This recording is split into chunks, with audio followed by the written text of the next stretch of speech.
আসসালামু আলাইকুম। শিক্ষকদের যৌক্তিক দাবি দেওয়া অবশ্যই সরকারকে মানতে হবে। আন্দোলন চরম পর্যায়ে পৌঁছেছে। আমরা আছি ইনশাল্লাহ, আগামীকাল শিক্ষকদের আন্দোলনে সবার সাথে দেখা হবে।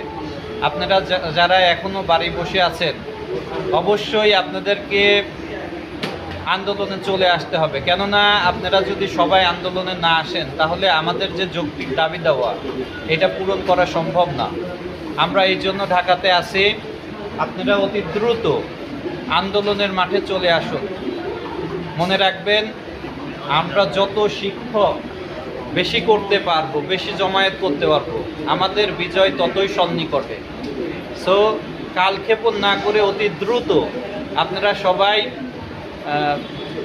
জাতীয় শহীদ মিনারে, ঢাকা জাতীয় শহীদ মিনারে আপনারা চলে আসুন। ইনশাল্লাহ আগামীকালকে আমরা দুর্বার আন্দোলন গড়ে তুলে শিক্ষকদের বিজয় ছিনিয়ে আনবো ইনশাল্লাহ। দাবি নয়, একটাই দাবি, জাতীয়করণ চাই। স্যার কিছু বলবেন? জাতীয়করণ এক দফা এক দাবি, আগামীকাল 12টার পর থেকে এক দফা এক দাবি, জাতীয়করণ চাই।